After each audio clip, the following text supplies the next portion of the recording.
Good morning. This is Mike Houston with your Monday morning weather hazard briefing for southeast Idaho. Looking at satellite imagery this morning, we see a moist westerly flow across the region with several embedded storm systems in that flow. Regional radar loop was showing some scattered showers, primarily across the southeast highlands as a result of this exiting system here this morning. Should see drier conditions working into the region this afternoon as the next upstream storm system approaches the Oregon coast. Our temperatures this afternoon, fairly mild. Temperatures generally running in the 50s throughout the Snake River Plain here, and upper 30s and 40s in the Central Mountains and Southeast Highlands. That storm system that was off the Oregon coast should move inland tonight. We should see the associated precipitation with that spreading up across southeast Idaho. Overnight lows should remain above freezing here in the Snake River Plain and in the mid-20s to mid-30s here in the Central Mountains and Southeast Highlands.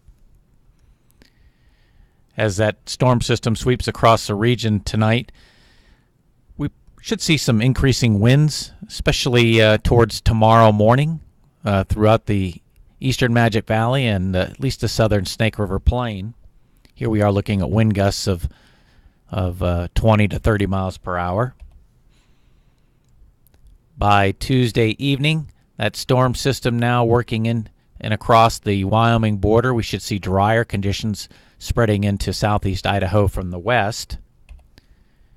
Storm total snowfall from Monday night through Tuesday evening, generally running about 1 to 4 inches here in the Central Mountains for that almost 24-hour period, and similar amounts here at higher elevations across the eastern highlands. Not expecting much of any or no accumulations down here in the Snake River Plain due to the warm temperatures.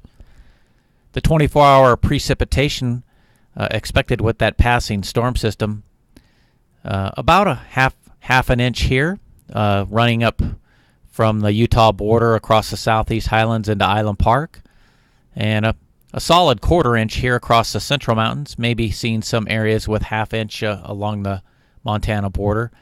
And if you get down into the Snake Plains, generally maybe 15 hundredths or less. As we work into Wednesday, we see a high-pressure ridge building across the region, and that continues into Thursday, and then exiting east of the region on Friday as we see our next storm system reaching the northwest coast. This should be our warmest day here on Friday, with daytime highs running up into the mid-70s here in the eastern Magic Valley, lower 70s here in the upper Snake Plain. Should see highs in the Central Mountains, generally running maybe in the upper 50s here to lower 60s, and similar readings across the southeast highlands.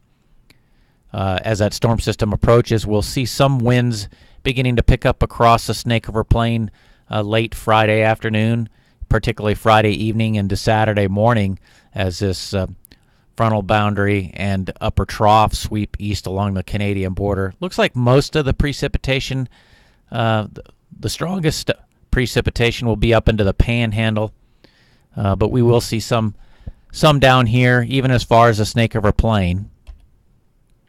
Storm total from that passing system, ending 24-hour total, ending Saturday evening, a quarter to almost an inch up here in the Panhandle. But if you get down into the Central Mountains, maybe somewhere in the neighborhood of a tenth of an inch, maybe into the Stanley Basin.